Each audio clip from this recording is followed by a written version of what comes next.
Estimados hermanos, reciban un fraterno y muy cordial saludo. Para este octavo domingo del tiempo ordinario, la liturgia de la palabra nos va a proponer en la primera lectura un texto tomado del libro del Sirácida. Hacemos un salto del libro que estamos leyendo en la semana anterior al libro que vamos a empezar a leer y meditar entonces para este domingo. Vamos entonces en este video para la reflexión, para las pistas, a leer el texto, a hacer una breve introducción al mismo, ya que es importante hacerlo, porque la semana pasada estábamos leyendo del primer libro de Samuel y esta semana saltamos al libro del Sirácida. Entonces es importante conocerlo un poco y poder entender el sentido de este libro para comprender de una mejor manera el mensaje que nos quiere dar el autor sagrado con lo que vamos a escuchar para este domingo.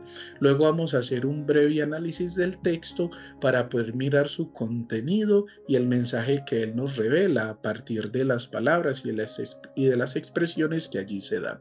Vamos entonces en primer momento con la lectura del texto que es tomado del libro del Sirácida en el capítulo 27, versículos del 4 al 7. Cuando se agita la criba, quedan los desechos. Así, cuando la persona habla, se descubren sus defectos. El horno prueba las vasijas del alfarero y la persona es probada en su conversación. El fruto revela el cultivo del árbol, así la palabra revela el corazón de la persona. No elogies a nadie antes de oírlo hablar, porque ahí es donde se prueba una persona. Palabra de Dios, te alabamos, Señor. Queridos hermanos, hoy hemos tomado, como bien lo hemos escuchado, la lectura del libro del Sirácida. Este libro hace parte de los 7 llamados deuterocanónicos que hacen parte de la Biblia o de la Septuaginta, que es la traducción al griego del Antiguo Testamento, la traducción del hebreo al griego. En esta Septuaginta, pues quedaron allí establecidos los 7 libros deuterocanónicos. Sin embargo, en el establecimiento del canon hebreo, evidentemente del Antiguo Testamento como tal, estos libros deuterocanónicos no quedan dentro del canon hebreo y tomando como base ese canon, pues algunas Biblias cristianas, como por ejemplo la Reina Valera y otras, tampoco poseen estos 7 libros deuterocanónicos, entre ellos el Sirácida que estamos escuchando en el día de hoy. Este es comprendido como el más extenso de los libros sapienciales, con un total de 51 extensos capítulos, y recibe el nombre del eclesiástico también por la tradición latina, por lo que era un libro bastante usado dentro de la iglesia, eclesía. De allí entonces que en los primeros siglos fuese bastante conocido y que tomase el nombre del eclesiástico debido como al ámbito eclesial que tenía todo su uso, pero también se conoce como Sirácida debido a la versión griega y el título que recibe de sabiduría de Jesús, hijo de Sirá, que esto es un nombre que se encuentra en el epílogo, es decir, al final de todo el libro. El libro termina diciendo sabiduría de Jesús, hijo de Sirá, y entonces por eso también recibe el nombre de Sirácida, por la cuestión allí de Sira. Esto es importante, pues, como decirlo en temas de autor, que el autor viene siendo, también lo expresa dentro del libro, que el autor es Jesús, hijo de Sirá, aunque realmente Sirá era el abuelo, solo que su padre Eleazar era menos conocido y por eso entonces es llamado más bien hijo de Sirá, Jesús hijo de Sirá o el Ben Sirá. ¿Y quién era entonces el escritor? Pues Ben Sirá seguramente era un escriba que gozaba de muy buena posición, lo cual le permitió dedicarse al estudio desde su juventud, conocía bien y leía la lectura de la ley, de los profetas, de otros libros patrios, y esto se expresa muy bien en el prólogo, es decir, en toda la entrada, en toda la introducción al libro. Y ese conocimiento de la ley y de los profetas es lo que le da propiamente, digamos que el objetivo de este libro del Siracía, que es importante para el texto que tenemos hoy, porque lo que quiere allí el abuelo, ¿cierto? Porque que traduce es el nieto al griego, lo que quiere el abuelo, lo que quiere quien escribe propiamente el libro es que por medio de esas enseñanzas se pueda progresar y llevar una vida más acorde a la ley. Lo que está de fondo allí es la ley y por eso es que cuando se escribe el texto en hebreo, más o menos hacia el año 197 antes de Cristo, se escribe para reafirmar a los judíos de la diáspora, pues reafirmarlos en la fidelidad a la ley y la tradición de sus mayores, ¿cierto? Reafirmar en la ley y repito, esto es importante para el texto que tenemos hoy. Y luego el nieto es quien traduce al griego más o menos en el año 100 132 es el nieto de Ben Sira, quien hace, digamos, la traducción, que es lo que se cree, pues, normalmente así con respecto a este libro. Y la doctrina, su contenido, pues, es la interiorización de la ley, como les dije, pero a partir de un lenguaje muy particular, porque los escritos sapienciales lo que quieren es mostrar enseñanzas a partir de la vida, de la vivencia, del diario cotidiano, de los objetos, de las acciones, de los trabajos que se ven en el diario vivir. Se toman ejemplos de algunas de todas esas cosas para poder transmitir una enseñanza mucho más profunda. Y el libro del Siracida que hemos escuchado tiene todos estos elementos de esta piedad o de esta sabiduría popular del pueblo. Mirando entonces luego de esta pequeña introducción, vamos a mirar el texto y su contenido. Vemos que se puede decir que este texto es lo que se llama un paralelismo sintético, que eso es un recurso literario que se utiliza en la Biblia para sintetizar ideas, ampliarlas o intensificarlas, ¿cierto? Y se caracteriza por la correspondencia entre los enunciados relacionados. Y esto es un recurso que toma bastante el Antiguo Testamento, por ejemplo, en los libros poéticos para la cuestión de la métrica. Es de una línea muy poética y sapiencial. Y debido a que este libro es sapiencial, pues tiene este paralelismo sintético a partir de las tres primeras ideas en el versículo 4, 5 y 6 para concluir con una gran idea en el versículo 7 que viene siendo como la conclusión. El versículo 7 resume todo lo que hay arriba, porque los otros tres anteriores lo que hacen es una especie de comparación para decir a lo que se quiere llegar. Y en medio del contenido vamos a ver que lo que pondera y lo que más se repite propiamente es la expresión que está relacionada con el logos, con el logismos, es decir, con la palabra, con la conversación y con el hablar. Es lo que está presente en cada uno de los cuatro versículos, está el hablar, el conversación, la palabra y el hablar nuevamente.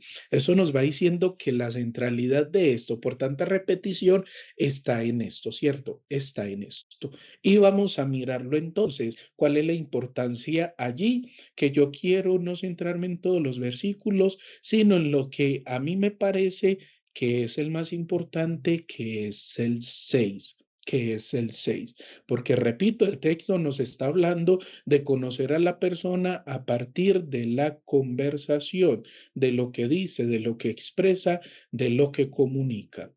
Y miremos entonces la centralidad, que es en lo que yo quiero prestar una particular atención con algunas palabras, con algunos verbos en griego y con algo que nos puede ayudar entonces para nuestras pistas y nuestra reflexión.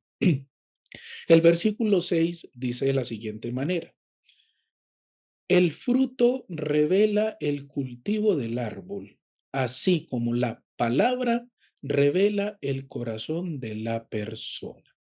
El fruto revela el cultivo del árbol, así como la palabra revela el corazón de la persona.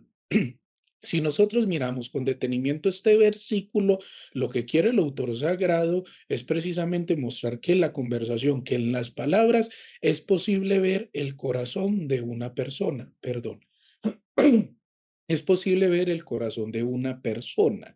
¿Y por qué corazón? porque es que en el lenguaje bíblico y dentro de la antropología propia de allí, el corazón no es solamente lugar de sentimientos como nosotros normalmente lo tenemos comprendido y entendido. Cuando se habla de sentimientos, normalmente se relaciona al corazón filosóficamente hablando.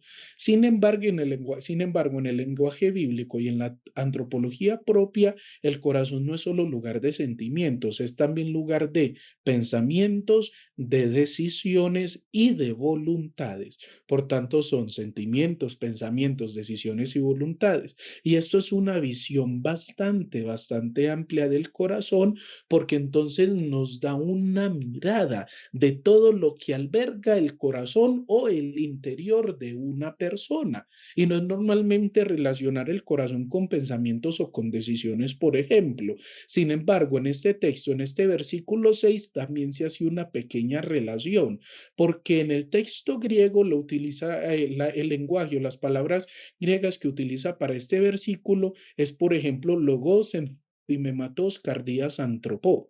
Y entonces lo que traduce más o menos es que lo que revela la palabra o la conversación es el pensamiento del corazón del hombre. Es como si fuese un corazón pensante y no solo sintiente. La palabra revela el pensamiento del corazón del hombre. Y aquí vamos mirando un poquito, desentrañando este versículo. Y miremos la palabra también que utiliza para revelar, ¿cierto? Para revelar. ¿Cuál es la palabra griego? Más bien el verbo griego que utiliza para decir que revela, la palabra o el verbo que utiliza es ekphainei o ekphaineo, que significa mostrar, traer a luz, revelar o manifestar. Ekphainei significa mostrar, traer a luz o revelar. Y según entonces, esto tiene un sentido muy amplio. ¿Por qué? Porque según la sabiduría hebrea, la sabiduría del autor, lo que está comunicando es que lo interior sale a la luz, que se revela lo que hay en el interior y que a partir de esa ekphainei del corazón, que a partir de esa revelación o sacar a luz lo del corazón, lo que se está sacando es todo lo que hay dentro de la persona. Para la sabiduría y para nosotros es imposible conocer el interior de alguien, lo que piensa, lo que siente, lo que decide, ¿cierto? Pero entonces la manera de conocer eso, porque nosotros no podemos mirar hacia adentro, la manera de conocerlo es con lo que expresa, comunica y da a entender una persona en la palabra y en la conversación. Por así decirlo, entonces, para ir concluyendo y anclando esto con el objetivo del libro, de la palabra, de la importancia de la ley, de la vivencia de la ley en la persona, y hablando de esto, de exteriorizar de lo que hay en el corazón, de mostrar lo que hay dentro por la conversación, lo que nos está diciendo el autor es que la palabra de la persona es una exteriorización de la ley que lleva en su corazón. Es mediante la palabra y la conversación que se puede ver si la persona vive conforme a la ley, si esa ley está anclada aquí dentro, si realmente con la conversación se da cuenta que esa ley está dando fruto, que si con la conversación se puede descubrir que allí hay algo bien probado en tema de ley. Sencillamente con la conversación, según el autor, es posible ver si la persona vive conforme a esa ley, si la persona la tiene anclada, marcada, interiorizada aquí en su corazón, porque es mediante lo que se dice que se puede expresar lo que hay dentro, sacar a la luz aquello que permaneció oculto, que permaneció oscuro y que permanece escondido. Y eso es lo que quiere el autor del libro del Eclesiástico al compartirnos entonces este bellísimo texto tomado del capítulo 27 en los versículos 4 al 7. Que nosotros también este domingo podamos entender que, como lo dice Jesús, de la abundancia del corazón hablan los labios, porque lo que decimos es solamente una exteriorización de todo aquello que tenemos aquí dentro. Que cultivemos entonces nuestro interior como nos invita Jesús para que nuestras conversaciones sean de construcción, de amor y conforme a la enseñanza del Señor. Buen domingo y buena celebración de la Eucaristía.